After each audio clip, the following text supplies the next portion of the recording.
Oriente Médio em Revista. Um panorama do noticiário sobre o que acontece nos países da região. Apresentação de Júlia Caldas e André Lobão. Comentários de Bruno Lima Rocha. Ao vivo, no canal do jornal O Coletivo no YouTube.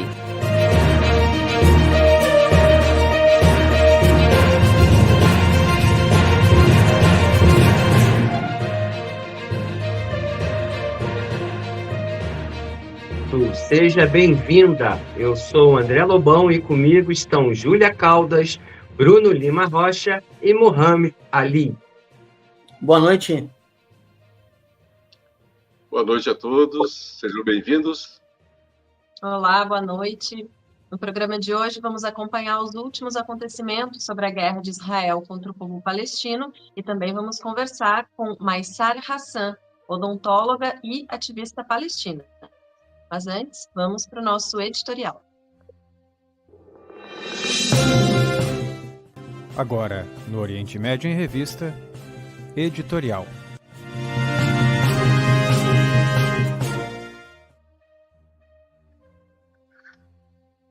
Olá, boa noite. Excepcionalmente, o nosso editorial de hoje vai ser com o nosso comentarista, o Bruno Lima Rocha. Bruno, é contigo. Opa, obrigado. André, Júlia, Mohamed, a nossa convidada, Alan. Gente, é o seguinte. Nós estamos na terça-feira, dia 5 de novembro. Simultaneamente a esse programa, para quem está no ao vivo, estão acontecendo duas crises políticas que atingem diretamente a Palestina e o Líbano. Todo mundo árabe e todo o Oriente Médio. O Oriente Médio é a região que o inimigo chama de Oriente Médio. A gente colocou o nome assim para ficar mais fácil. Nós chamamos de Oeste da Ásia. Vamos começar pela mais simples. Neste exato momento, existem protestos ocorrendo em todo o Estado sionista, que são os territórios palestinos ocupados de 48. Por quê? O ministro da Defesa, até poucas horas atrás, o ministro Galante, ele foi demitido por Benjamin Netanyahu e fez subir Israel Katz, que é o presidente do país, que é um país parlamentarista, e o presidente tem uma segunda posição. Israel Katz foi o mesmo que recebeu a Tarcísio de Freitas, a Ronaldo Caiado, que se tornou persona não grata para diplomacia e o governo brasileiro, que ficou trolando a diplomacia brasileira, entrando em confronto direto com até o presidente Lula. Ou seja, se trata de alguém que está, se é possível falar isso, mais extremado ou mais descontrolado no seu discurso, pelo menos, que o antecessor. As críticas contra Netanyahu vêm da sua oposição de centro-direita. Benny Gantz, que é o ex-comandante em chefe das forças de ocupação sionista, que o inimigo chama de Forças de Defesa de Israel, é o mesmo carniceiro de Gaza de 2012 e 2014. Ehud Olmert, que está convocando desobediência civil agora, foi o mesmo que manteve a limpeza étnica na Cisjordânia. Então, vamos ser objetivos. É importante a crise política no seio do inimigo? Claro que é. Se a gente for observar as crises políticas que tinha o governo do Vietnã do Sul, o governo de Saigon, até ser completamente destruído, derrubado, e o país unificado e as forças americanas sendo expulsas, em 75, cada crise interna era importante. Mas, daí a cair nessa esparrela de que com os trabalhistas era melhor e tinha menos massacre, mentira, isso é mentira. Isso é mentira. A Nakba foi liderada porque depois veio se conformar com uma coalizão trabalhista. As milícias coloniais, que são a espinha dorsal das forças de ocupação sionista, têm origem na Haganah, que era o braço armado da Stadrut, que era a central, aspas, de trabalhadores da ocupação sionista, colaboradora do mandato britânico. As forças de choque e limpeza étnica trabalhistas, a Palmar, tinham como um dos seus líderes jovens Yitzhak Rabin, que foi morto pelo irmão do Smotrich, que é o ministro mais extremado do gabinete Netanyahu. É impossível alguém protegido por 2 losangos da Shabak, que é a polícia política sionista, ser assassinado, a não ser que seja um complô. Assim foi em 95. A Nakba foi trabalhista, a Naksa foi trabalhista, 73 foi trabalhista. E depois veio o Likud e ficou alternando posições. Teve um longo governo de Menachem Begin, que é um terrorista fascista, da Irgun, da Stern, que deu a fusão de 2 bandas fascistas de Irgun e Stern, deram no Likud, que é o partido do Netanyahu. Para nós, é 6 por meia dúzia.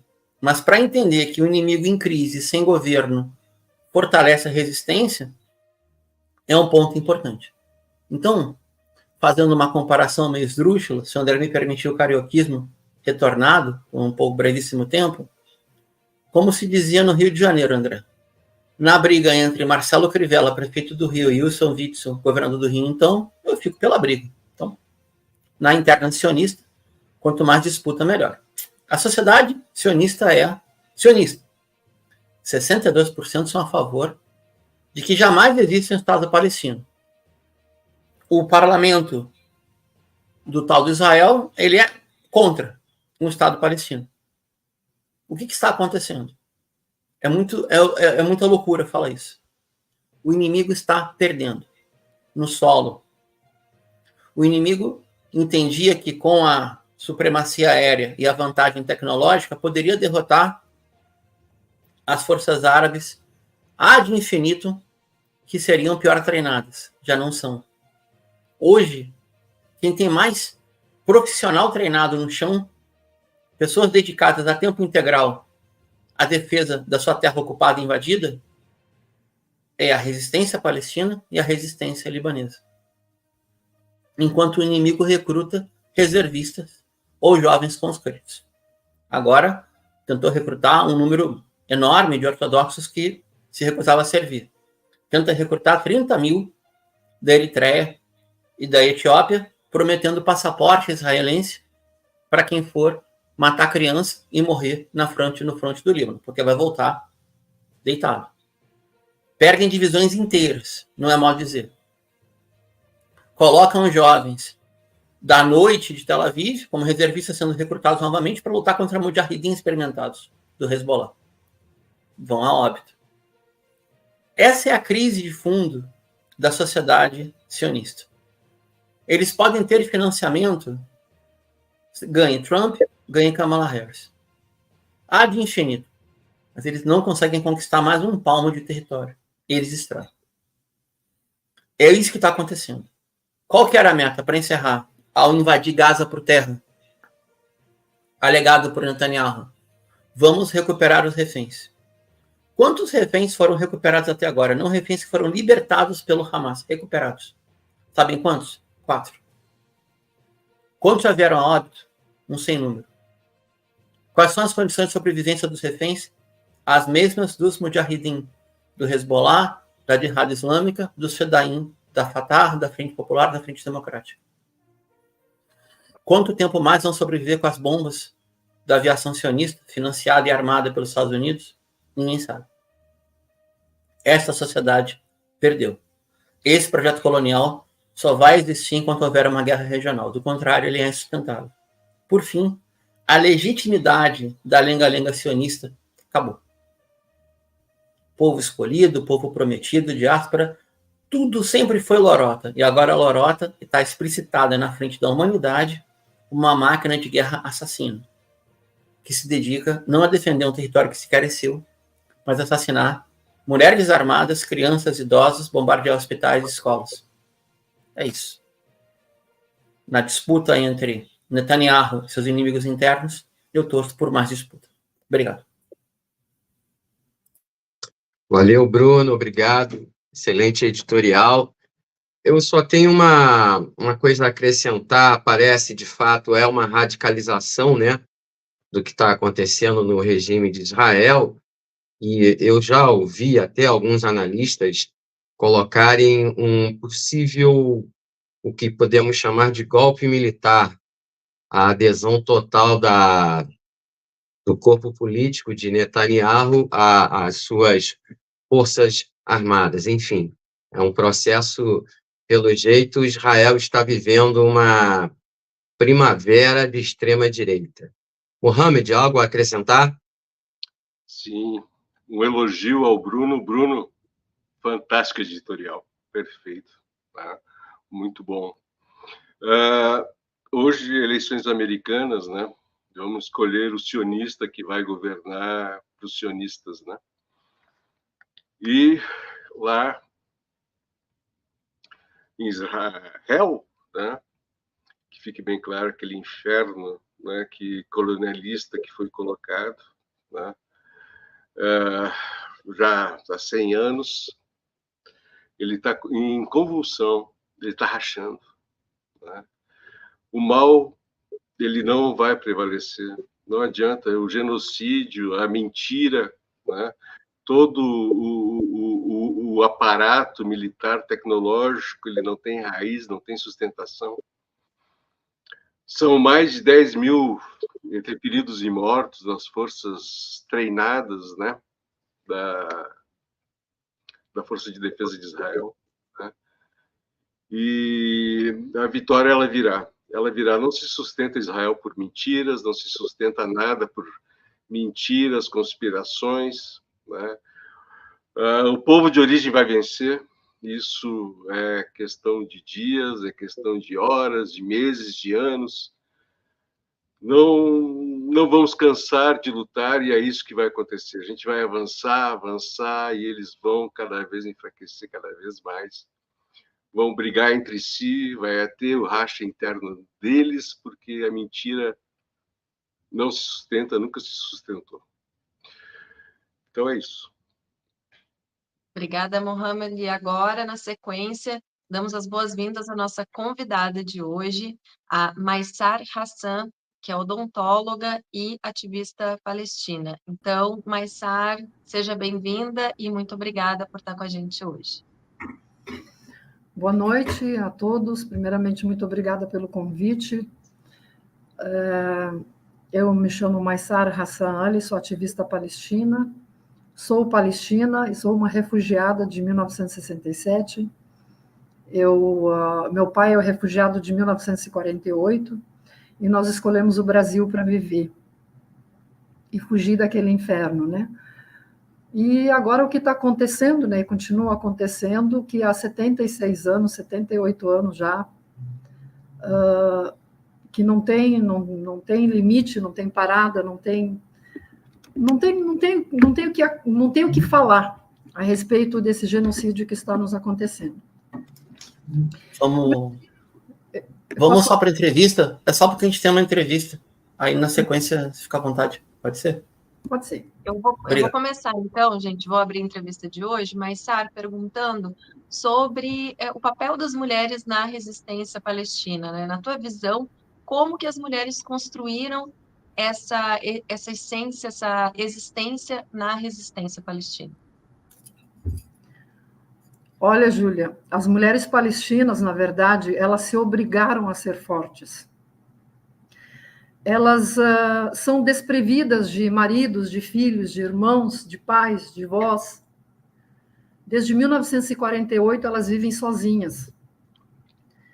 Muitas pessoas têm a imagem de que a mulher árabe palestina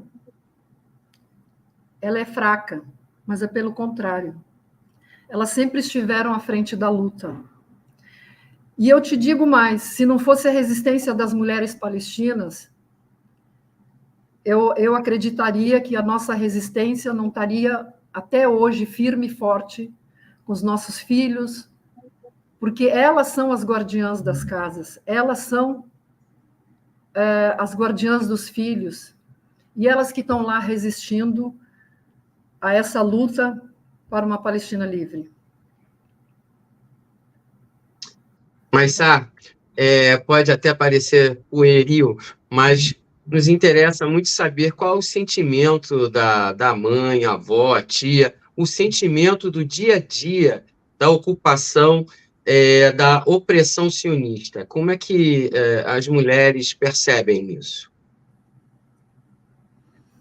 Olha, a vida lá não é tão fácil assim, né, como a gente imagina. E como eu vou repetir novamente, não por serem mulheres também e por serem palestinas. Elas têm uma força incrível, elas têm uma resiliência, elas têm atitudes assim fora do comum, que às vezes eu me pergunto de onde que elas trazem tanta força para levar adiante o que está acontecendo. Então, o sentimento delas é um sentimento de luta, um sentimento de luta e de luto também. Então, são 24 horas vivendo naquela incerteza de viver, naquela incerteza que seu filho vai sair e não sabe se vai voltar, naquela incerteza se teu marido foi ao trabalho, ele teria condições de ter retorno. Então, é uma incerteza, é um sentimento assim de muita luta e muita resiliência e muita força para dar continuidade à nossa história, à nossa vida. Bom, primeiro eu gostaria que todos dessem o like, curtissem, né, e colocassem nas redes sociais para, né, trazer mais gente para o canal, né? E uma das coisas que Miasser, né, eu como palestino, né, tenho minha mãe, minhas primas, minhas tias, vejo minha filha, né, vejo minhas primas e, francamente, a mulher palestina, ela é fera, ela é uma leoa, ela é algo imensurável. Tu tem toda a razão quando diz que a resistência palestina estaria em um outro nível, muito abaixo, se não fosse a mulher palestina. Viva a mulher palestina! Ela é a alma da resistência. É a alma, o pilar da resistência é a mulher palestina. Viva as nossas filhas que colheram azeitona. Exatamente. E ensinar os filhos a cantar. E a gente vai ter a juventude palestina cada vez mais forte. Isso eu tenho certeza. Mas, Miasser, né, tu é odontóloga, né, trabalha na área da saúde, e eu gostaria de saber se tem como mensurar os danos da saúde coletiva em Gaza. Olha, se você vê precariedade em tanta coisa que tem lá, precariedade com água, com alimento, com socorros, imagine, então, a boca de um palestino que está vivendo sob ocupação e sobre tormento e sobre uma guerra 24 horas sendo bombardeado. Ele não tem nem como cuidar do seu próprio corpo. Imagina cuidar da sua saúde bucal. Então é muito triste e é doloroso. Imagina a pessoa tendo uma dor de dente, um canal para tratar, alguma coisa para ser tratada e não poder alcançar esse tratamento. Realmente é um sofrimento e volto a dizer, é um povo muito resistente e de muita fé. Opa, boa noite. Boa noite, Marcia. Agora, eu tenho uma pergunta aqui, que a gente, em geral, faz primeiro, mas a gente vai fazer ao revés, e você fica muito à vontade para desenvolver o quanto tu quiser, o quanto se dispuser. A gente costuma começar perguntando... Está cortando. Oi, tudo bem? Bom, vou tentar de novo. A gente costuma perguntar das origens, das raízes familiares. Você começou colocando que havia sido atingida pela Anaxa e os teus pais pela Nakba. Comentar para nós assim, a origem da tua família na Palestina, se tem na memória de infância de ter ido lá, de ter crescido lá, um pouco de como teus pais chegaram no Brasil, enfim. Toda essa história da diáspora que a gente, de forma artesanal, tenta também reconstruir nesse programa. Por favor. Com certeza, eu tenho muitas lembranças e meu pai se obrigou a vir para o Brasil para tentar sobreviver e para tentar dar uma vida melhor para os filhos, porque o trabalho lá é muito escasso. O povo palestino é tratado pessoas de segunda classe. Nós nunca tivemos direito a nada. nunca foi cumprido todas as resoluções que foram feitas pela ONU, nunca foram cumpridas. Então, meu pai foi atingido por 1948, sim, ele teve que sair de lá para poder cuidar dos seus filhos. E eu, com 7, 8 anos, eu passei a guerra lá de 6 dias, são lembranças horríveis que a gente tem. Nós fugimos, a gente se escondeu em grutas úmidas, com escorpiões, com cobras. A gente tentou correr para sobreviver, porque em 48 teve chacinas de cidades, né, de Deir Yassin, em outras cidades, e nessa época nós estávamos muito com medo que fosse acontecer essas mortes na nossa cidade. E a gente, todas as cidades, cada cidade se refugiou na época.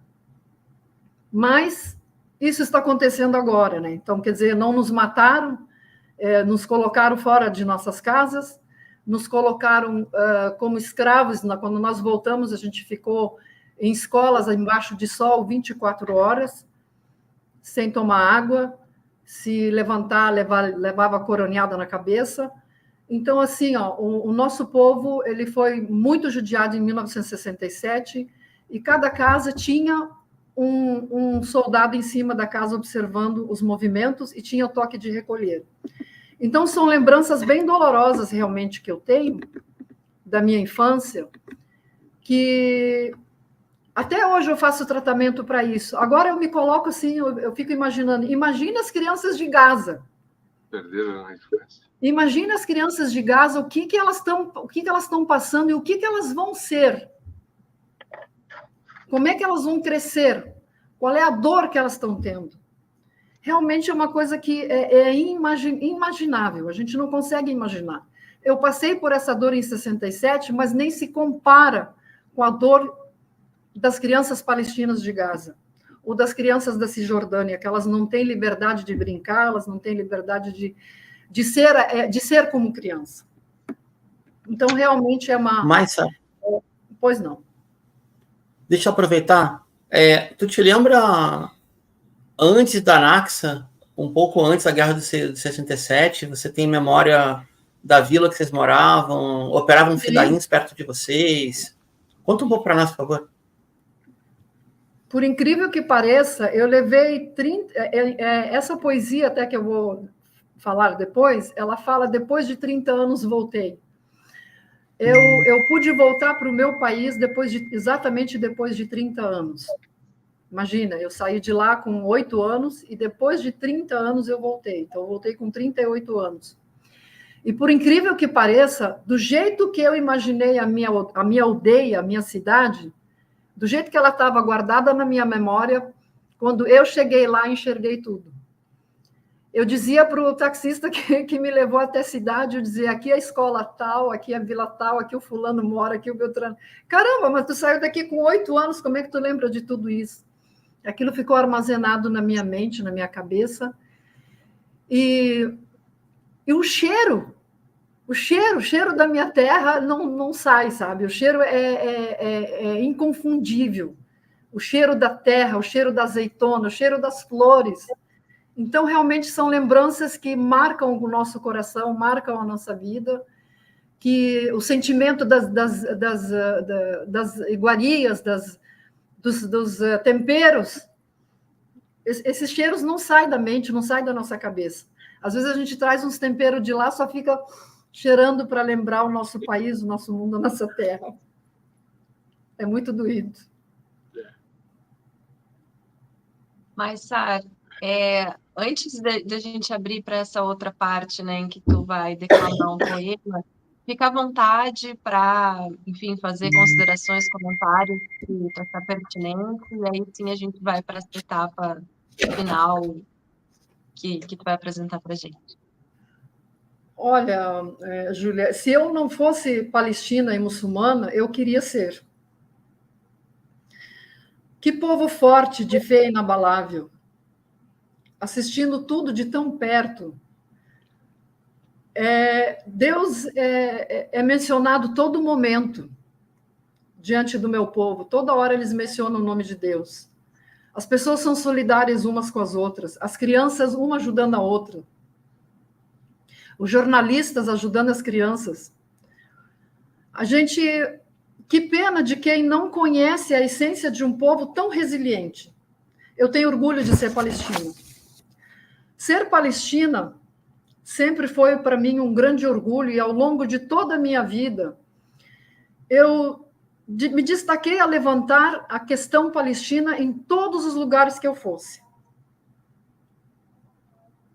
São 76 anos de opressão, sofrimento, gerações que carregam dentro de si o desejo de um país livre. De certa forma, nos últimos tempos, eu sinto até uma gratificação, entre aspas, porque uma grande parte do mundo está conhecendo que a Palestina existe, porque nós éramos, assim, invisíveis. E todo mundo está se levantando a favor da Palestina. O poder das pessoas questionando o que está acontecendo lá, o tempo. A Palestina toda hora é mencionada. Mas, diante das imagens dos massacres praticados nos últimos meses, que já fazem mais de um ano, às custas de quê? Às custas de quantas vidas? Quantas vidas nós vamos precisar perder para que nós tenhamos uma voz, para que o mundo nos enxergue? Os ataques covardes de Israel na Palestina existem há mais de 76 anos. Mas, nos últimos meses, sua intensidade tem sido desumana, um verdadeiro genocídio acontecendo a tempos de redes sociais, sem que nada nem ninguém consiga parar o Estado sionista. Precisamos, sim, urgentemente de um cessar-fogo. O povo palestino, sempre tão resiliente, tem mostrado uma força absurda de uma fé inabalável. Afinal, como acabar com uma vida de quem carrega a fé e a certeza de que a vida não termina aqui? Vimos crianças cuidando de outras crianças. Vimos população sem nenhuma estrutura, cavando os escombros à procura de vida. Cavando os escombros com as suas próprias mãos, a fim de encontrar uma vida. Vimos solidariedade a todo momento, mostrando que somos capazes de conhecer a esperança, mesmo depois de noites e noites sofridas, mesmo depois de passar por horror, mostramos a nossa história, nosso povo, a nossa fé, através de lentes carregadas por verdadeiros heróis que são os jornalistas. Não, na verdade, nós não queremos pena de ninguém, sabe? Queremos ser livres. Queremos ter a paz de renascer. Queremos renascer mais uma vez. O genocídio precisa ter fim. Nossas crianças precisam crescer livres. Jamais esqueceremos dos que viraram as costas para nós. Mas, ao mesmo tempo, jamais esqueceremos os que levantaram a favor da nossa causa. Jamais esqueceremos das pessoas que estão ao nosso lado. Jamais esqueceremos das pessoas que mencionam a todo momento o povo palestino. E jamais esqueceremos os que se foram, que estão dentro de nós. Mártires. Os mártires. Eu posso falar, Miastar, que hoje, por exemplo, no comitê, nós temos muitos palestinos, de pais e mães brasileiras, se sentem palestinos. Eu vejo os comentários, né, nas plataformas aqui, e eu tenho certeza que muitos apoiam a Palestina e se sentem palestinos. Eles estão, né, conosco, de alma, de coração. Com certeza. Eu gostaria que tu falasse o seu poema. Por favor. Reclamasse. Pessoal, esse poema ele foi escrito por heróis da resistência. São palestinos que, infelizmente, até hoje, ficam encarcerados. Eles são presos por prisão administrativa, sem motivo nenhum. E aí eles renovam 6 meses, depois mais 6 meses, e mais 6 meses, e assim vai. E esse livro, o nome dele é Herói da Resistência, Os Heróis da Resistência. Então, eles escreviam as poesias deles, e eu tenho uma aqui que eu gostaria muito de declamar, que eu acho ela muito forte, e gostaria que prestasse atenção na letra. Meu país longe de mim como meu coração. Meu país perto de mim como minha prisão. Por que eu canto aqui? Se meus olhos estão longe, por que canto? Por uma criança dormida na relva, com uma faca suspensa sobre a sua cabeça. Mas por que essa canção? Se a minha mãe estende os braços e morre na minha frente numa nuvem de ambar. Penso estar voltando ao que deixei. Penso que ando na frente de mim mesmo, entre palácios e alegrias. Descubro a harmonia. Sou uma criança de palavras simples e mártir dos mapas. Sou a flor do pessigueiro, da família. Ó vocês que tomaram até o impossível desde o início até Galileia. Me deem de volta minhas mãos, me deem de volta minha identidade. Eu sou testemunha dos massacres e dos mapas. Sou a criança de palavras simples. Vi como cresciam asas nas pedras e como a chuva se transformava em armas. Quando trancar a porta do meu coração, abriram-se trincheiras no meu corpo. Decretar o toque de recolher. O bairro da minha infância ressuscitou em mim. Minhas costas se transformaram nas pedras de suas casas. Os cravos desabrocharam. Os cravos desabrocharam. Noite tão curta na cidade abandonada, olhos fechados, volto depois de 30 anos e 5 guerras, para testemunhar que o tempo guardou alguma coisa para mim. O cantor sobre os estrangeiros do fogo,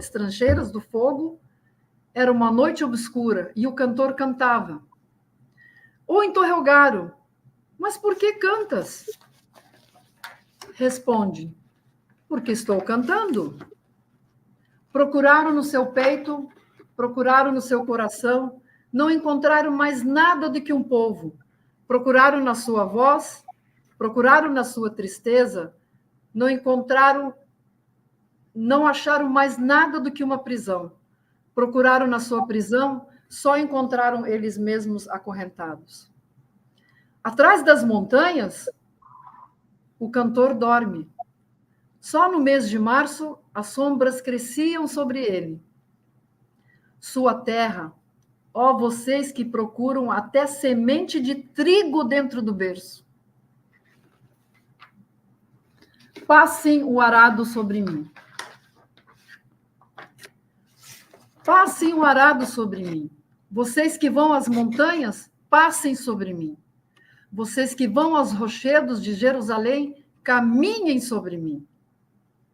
Vocês que caminham sobre meu corpo, vocês não passarão. Eu sou a terra feita de corpo, e vocês não passarão. Eu sou a terra que se ergue, e vocês não passarão. Eu sou a terra, passageiros da terra que se levantam, não passarão, não passarão, jamais passarão. Viva o povo palestino. Obrigado. Obrigado. Obrigado, minha Sérgio. Obrigada a vocês pela oportunidade de eu estar aqui. Realmente eu estou muito emocionada, porque são lembranças que vêm da gente, assim, da infância, e lembranças de que você também, eu estando aqui, a gente se sente tão impotente que a gente não consegue fazer nada pelo nosso povo, pelo que eles estão passando lá.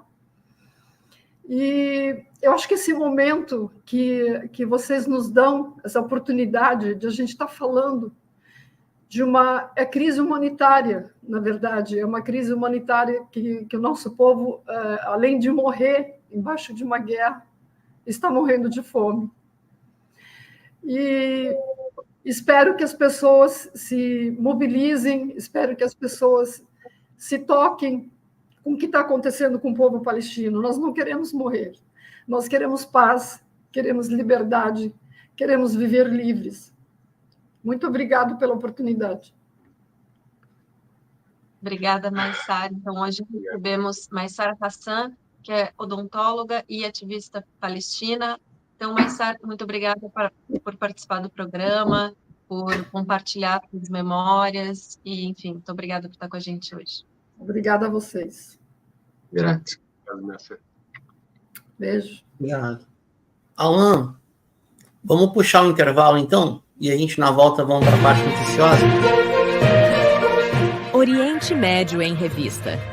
Um panorama do noticiário sobre o que acontece nos países da região. Apresentação de Júlia Caldas e André Lobão. Comentários de Bruno Lima Rocha. Ao vivo, no canal do jornal O Coletivo no YouTube.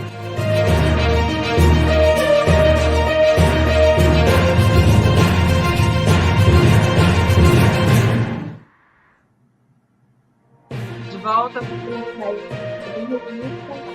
lembrando aqui da campanha de curtir e compartilhar o programa nas suas redes sociais.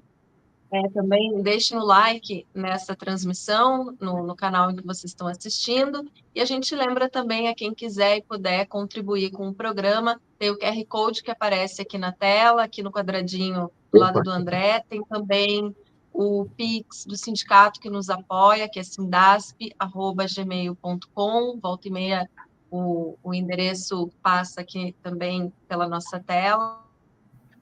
@gmail.com. Qualquer valor que vocês puderem contribuir já ajudam muito a gente manter a equipe, a produção e poder trazer toda semana o programa para vocês.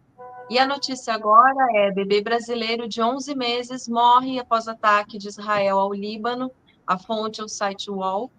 E o Itamaraty anunciou, então, nessa segunda-feira, dia 4 de outubro, a morte da terceira vítima brasileira no Líbano após ataques de Israel ao país. Segundo o Itamaraty, 3 brasileiros já perderam a vida no conflito no Líbano, todos menores de idade e também todos vitimados por ataques israelenses. Nas últimas semanas, o governo de Benjamin Netanyahu realiza operações ainda mais sangrentas na região. O alerta da ONU é de que estas operações têm causado um número elevado de mortes entre civis.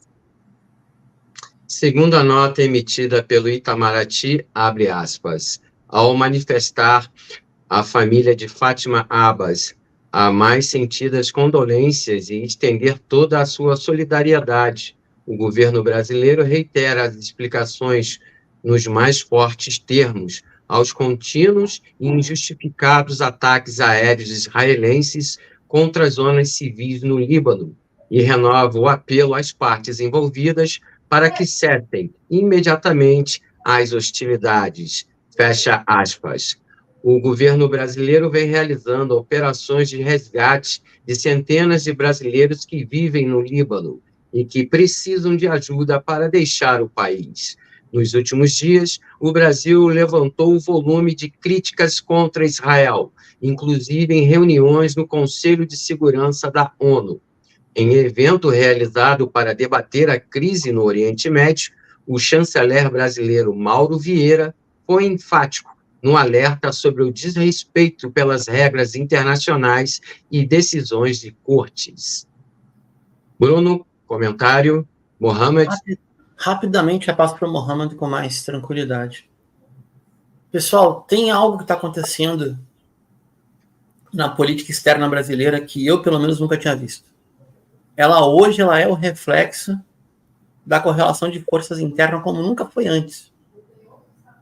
Porque, por exemplo, no desgoverno Bolsonaro, a estupidez do Ernesto Araújo, da família, fazia com que eles atingissem interesses chineses, por exemplo. Agora não, agora, diria eu, a sabedoria política do governo Lula III caminha pisando em ovos e tenta refletir no plano externo aquilo que acontece de dominância interna. Por exemplo, o governo Lula tinha que romper com Israel e faz o que com a bancada evangélica? O governo Lula tinha que romper com Israel e faz o que com a Goldman Sachs? Por exemplo, que é negociadora dos papéis da dívida brasileira detentora de papéis da dívida brasileira e uma das 10 maiores operadoras de câmbio.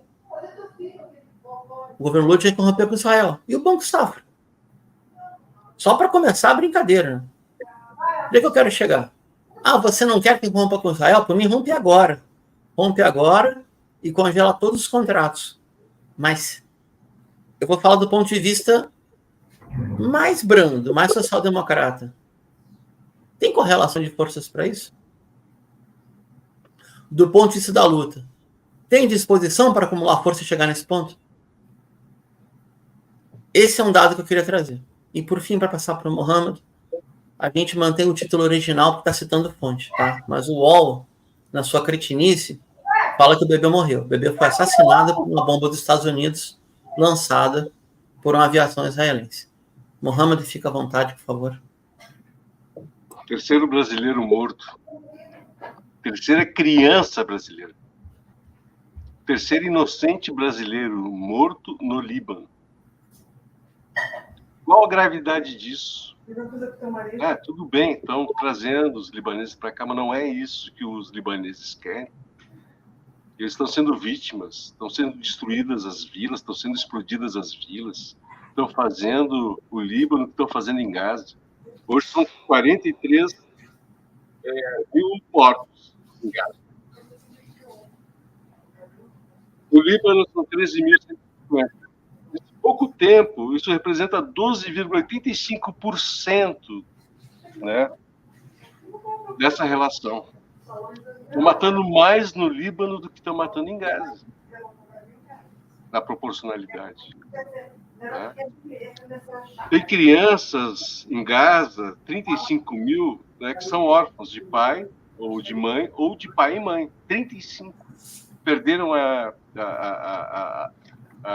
infância, fora os doentes que não têm ajuda, né?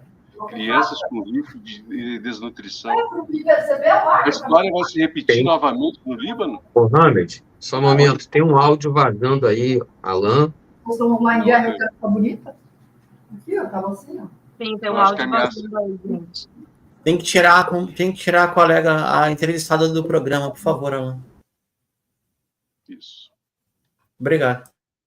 Então, são 35 mil crianças que correm risco de desnutrição. 3 brasileirinhos. Né? Eu estou cansado de Banco Safra, eu estou cansado de Globo, eu estou cansado dessas coisas. O que eu preciso fazer? O que eu tenho que fazer?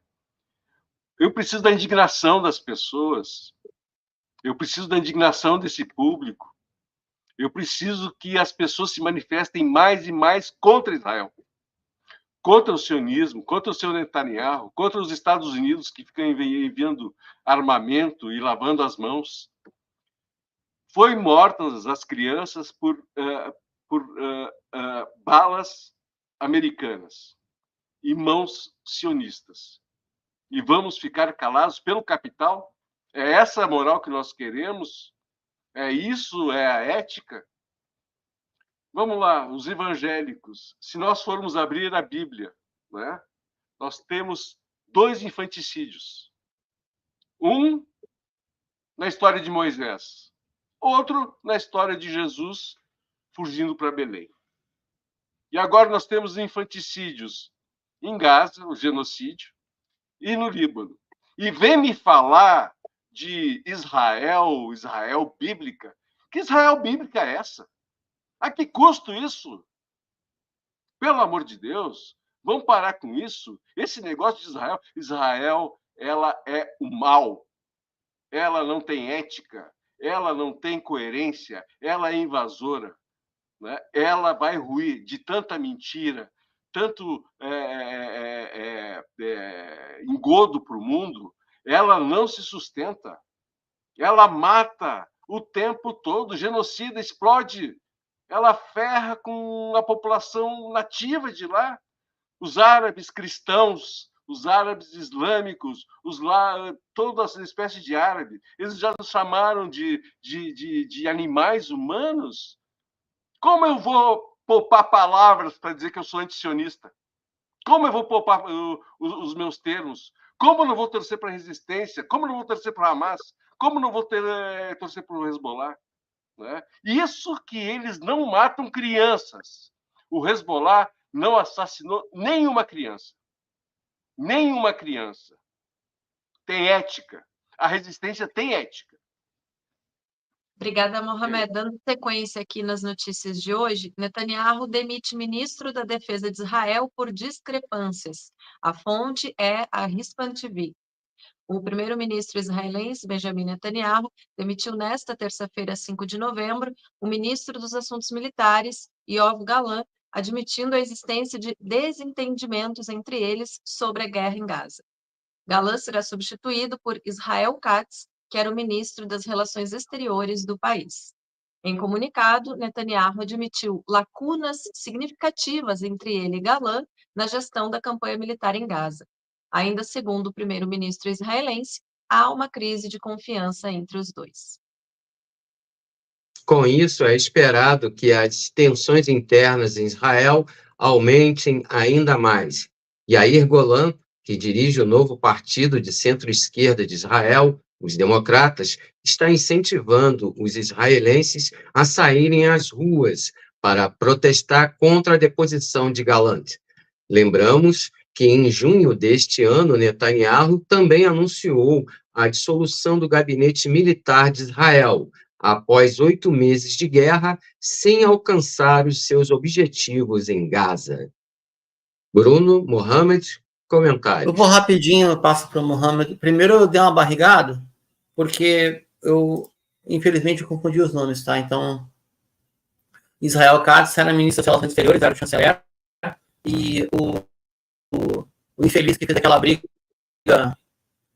com Lula era o presidente Herzog. Israel Herzog. Que loucura, né? Mesmo nome de Vladimir Herzog. Que loucura. Enfim. Gente, vou fazer uma comparação aqui meio esdrúxula. É mais ou menos fazer uma disputa entre Sérgio Paranhos Fleury e o coronel Carlos Alberto Brilhante Ustra. É um torturador contra o torturador. É um carniceiro contra o carniceiro.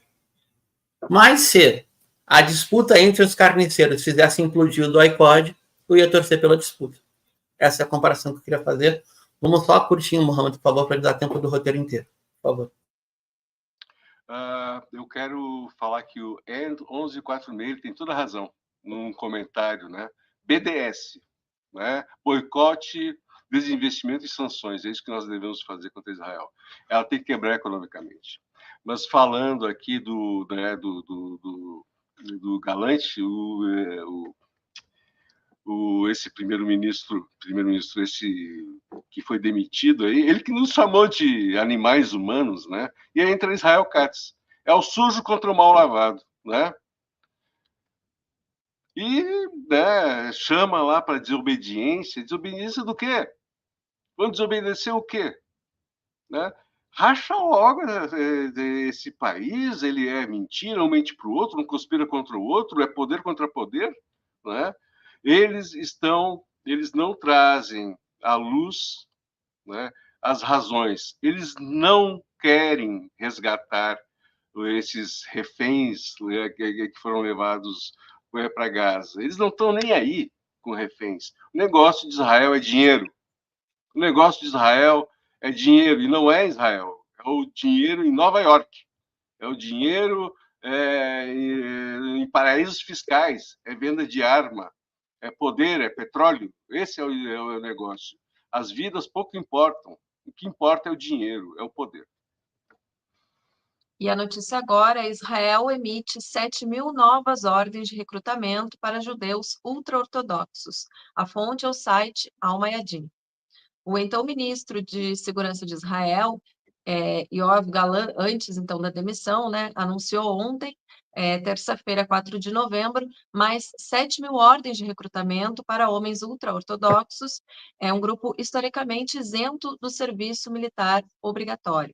A decisão ocorreu no momento em que o regime enfrenta uma necessidade urgente de aumentar o número de tropas em meio à guerra em Gaza e no Líbano.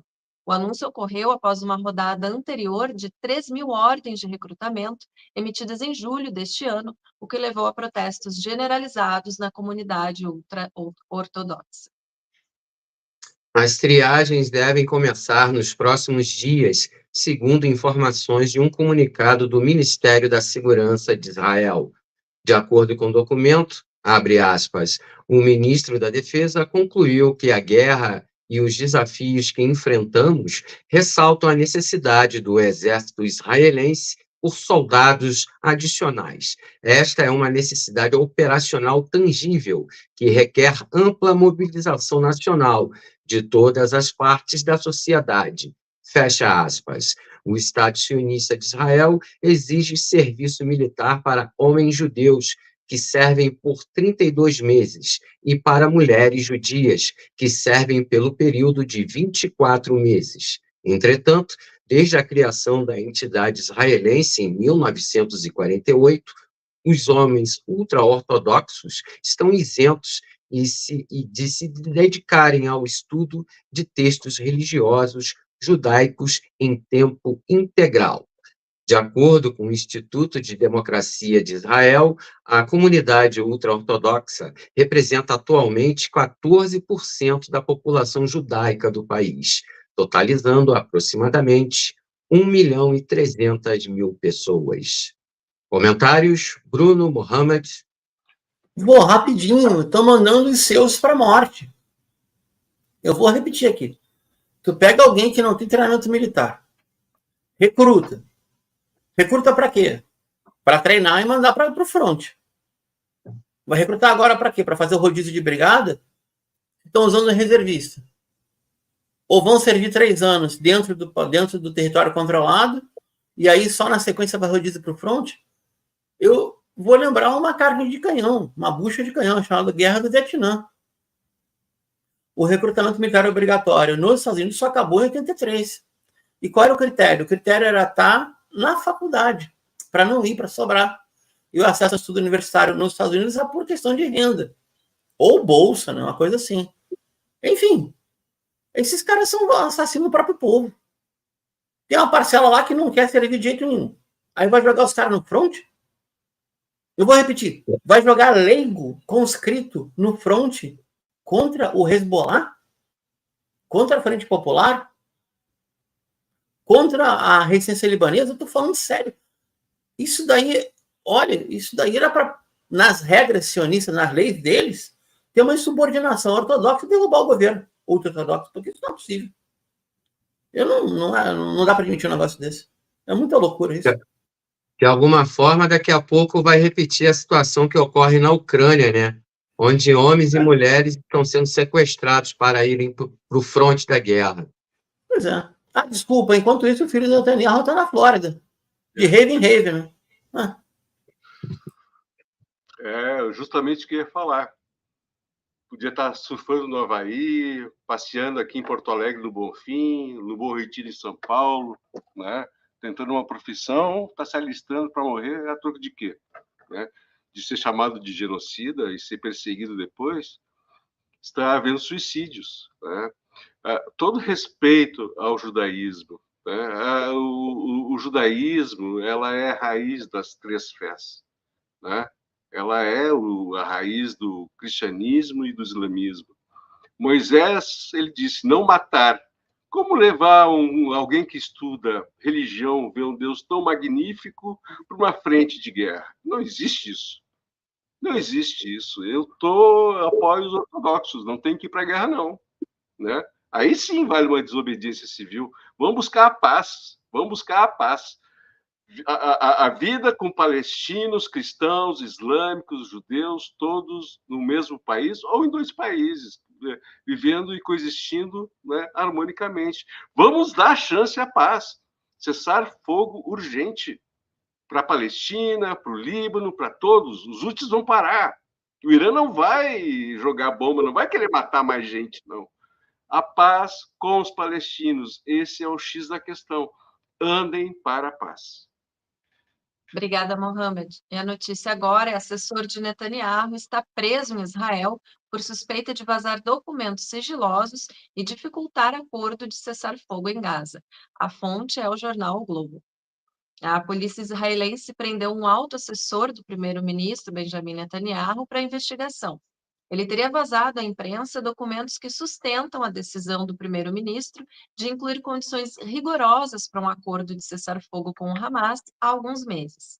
No último domingo, 3 de outubro, um tribunal israelense suspendeu parcialmente uma ordem de sigilo para identificar Eliezer Feldstein, contratado no ano passado para atuar como porta-voz do gabinete de Netanyahu, e ele, então, é o suspeito desse caso. Outros 3 suspeitos são membros da ala militar e de segurança israelense, segundo o tribunal, mas seus nomes não foram divulgados. A ordem judicial indicou que informações retiradas dos sistemas militares de Israel e emitidas ilegalmente podem ter prejudicado a capacidade do país de libertar reféns. Inicialmente, o Estado sionista promoveu uma campanha de desinformação. Em uma de suas primeiras declarações sobre o caso, o gabinete do primeiro-ministro afirmou que ninguém de seu escritório havia sido interrogado ou detido. Um dia depois, o gabinete informou que o suspeito em questão nunca havia participado de discussões de segurança e que não teve acesso ou recebeu informações temporárias. O gabinete também acusou as autoridades de conduzirem uma investigação seletiva e tendenciosa, argumentando que diversas reportagens foram publicadas com base em informações vazadas durante a guerra, sem maiores consequências. Bruno, Mohamed? Vou fazer uma comparação aqui, juro que eu vou ser rápido e, aliás, prepara o apoio jurídico agora. Daqui a pouco, se o Netanyahu continuar, vai ter um atentado de 20 de julho. 20 de julho de 44, no bunker de Hitler. Porque, olha só, eu nunca vi isso na minha vida. Eu já vi um monte de série israelense que tem suspeita de corrupção. Agora, crime de guerra no meio da guerra, qual é o hábito do sionista? Depois que eles perdem e empatam, eles cortam a cabeça do premier e fazem uma investigação. Joga para escanteio e assume outro. Mas Netanyahu não vai largar do osso. E quando largar do osso, ele vai preso. Então, daqui a pouco, vai ter coisa muito estranha acontecendo lá. Então, olha o que eu escrevo e eu estou falando.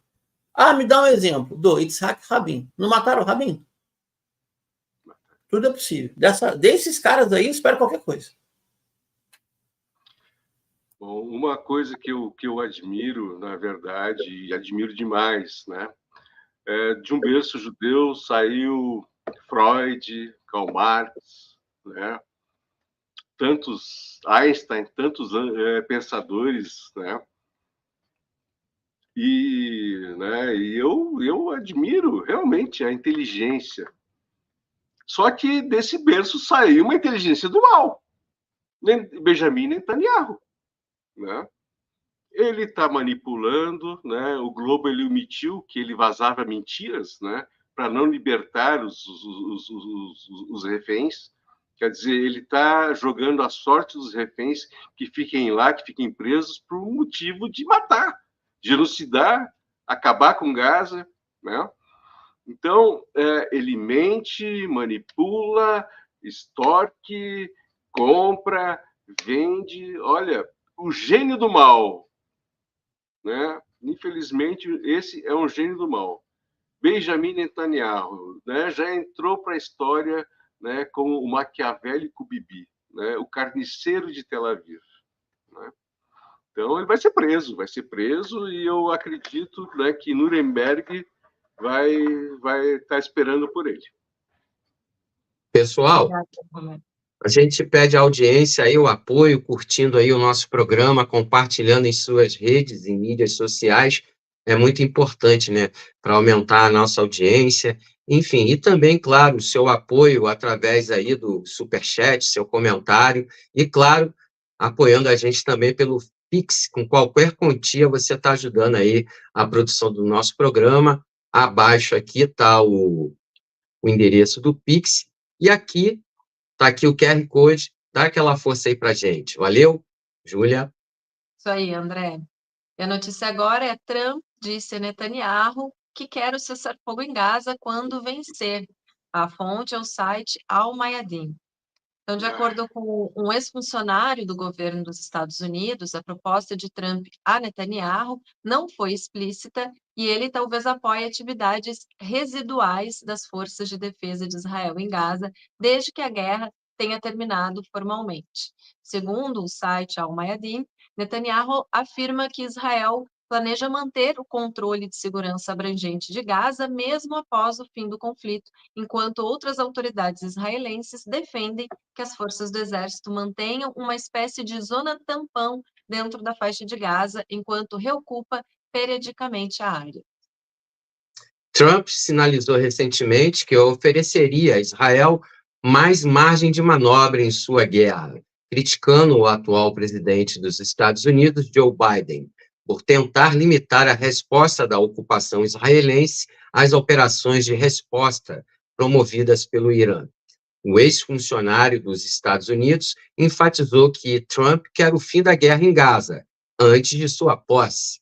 Ainda no começo de outubro, duas altas autoridades israelenses divulgaram na mídia do país que estavam preocupadas com as repetidas exigências de Trump para acabar com a guerra e que a ausência de um acordo poderia implicar em problemas com os Estados Unidos, caso o ex-presidente vença a eleição.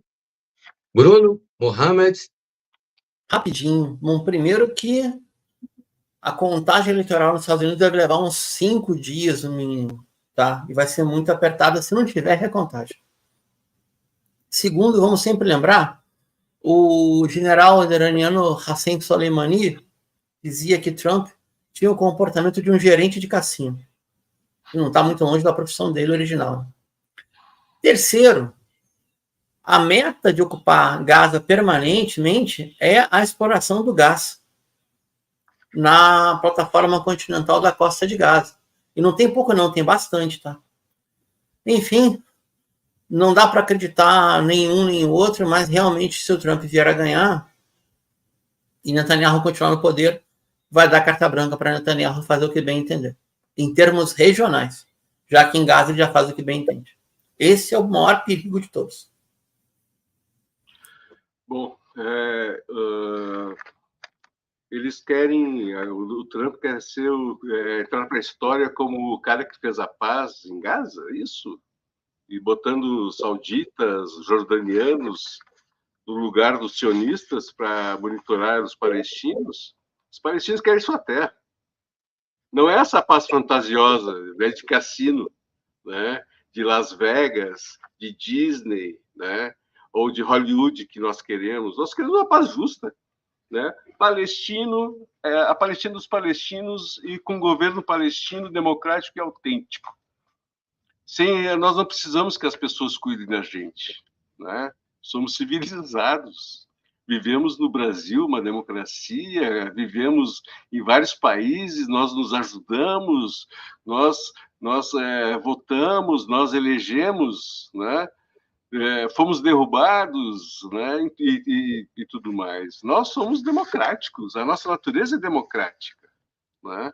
Então, não adianta querer, né, entrar para a história, ou Kamala, ou Trump, né, querer ser o sorteado que ele é o da paz. Mas isso é uma paz que não vai funcionar, vai só adiar o inevitável.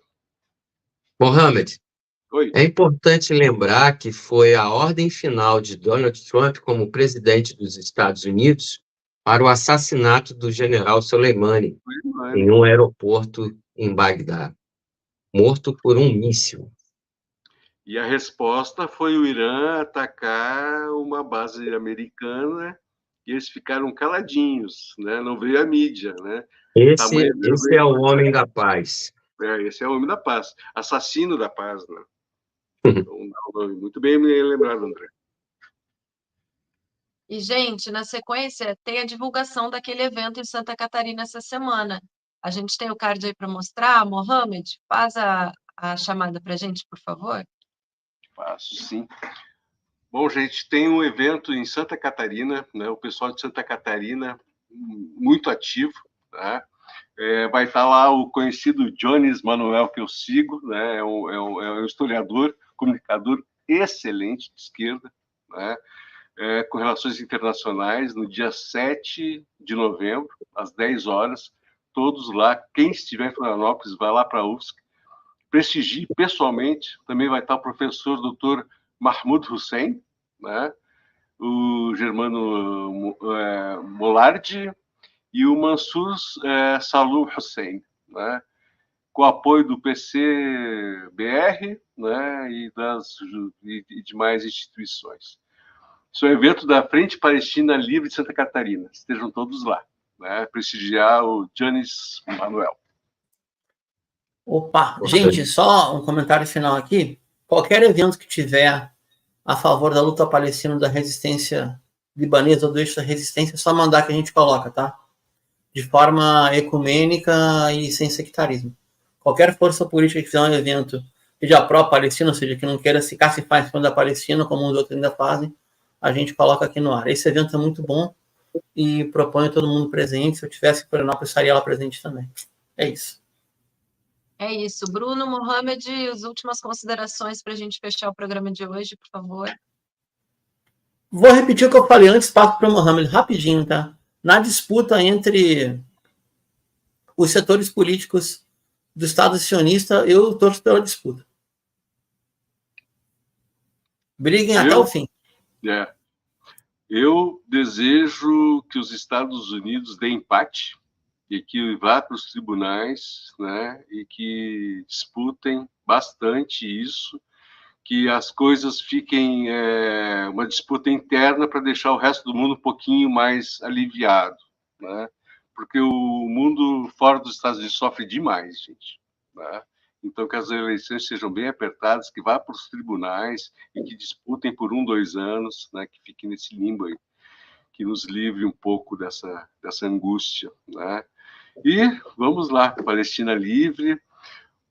Por favor, pessoal, quem não deu like, dê o like, né? Curta. Ou quem não curtiu, né? Bota não curtir. Comente, passe, né? Esse link, se gostou da live, né?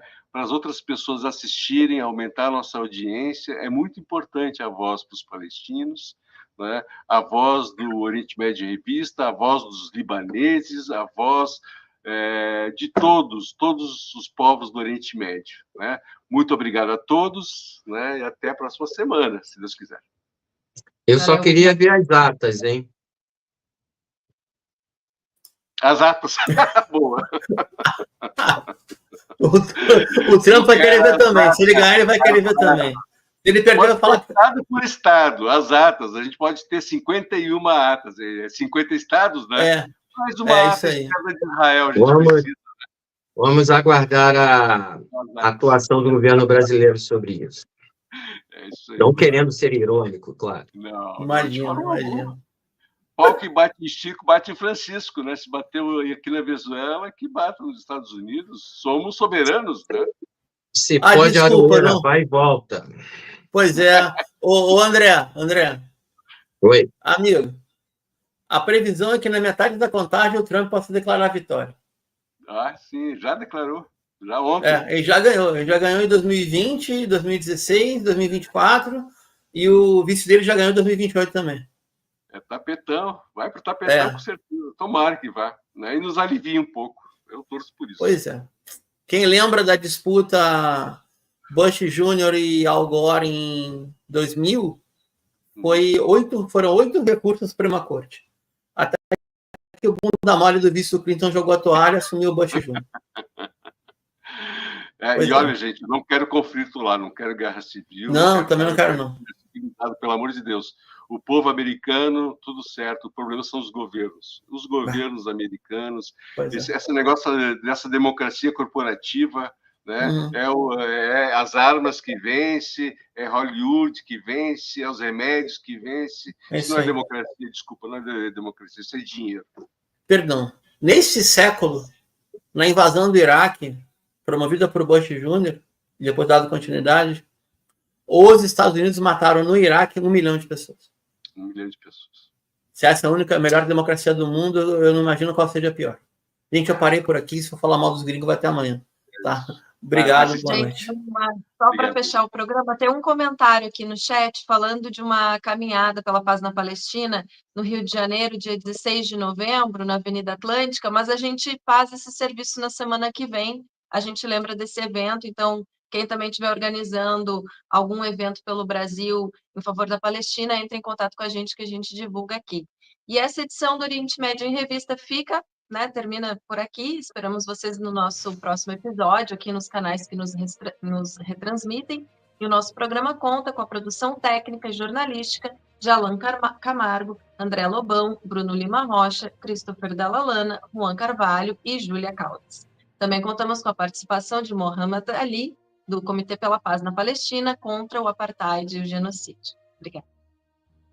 E aproveitamos para convidar você que nos assiste a curtir e compartilhar o nosso programa em suas redes sociais e também deixar aqui o seu like no vídeo desta transmissão.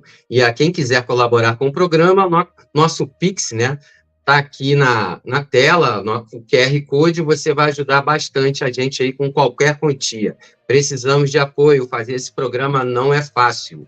Bom, é importante dizer que o Oriente Médio em Revista é transmitido de forma simultânea nos seguintes canais: Oriente Médio em Revista, O Coletivo, A Voz Trabalhadora, GGN e Canal da Geopolítica, Brasil de Fato Rio Grande do Sul, e aos sábados no canal da revista Fórum. O Oriente Médio em Revista é uma realização do Instituto Cultura, Comunicação e Educação Popular, o ICEP. Valeu e até a próxima. Tchau, tchau.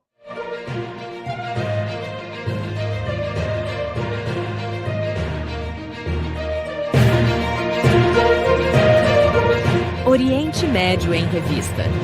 Um panorama do noticiário sobre o que acontece nos países da região. Apresentação de Júlia Caldas e André Lobão. Comentários de Bruno Lima Rocha.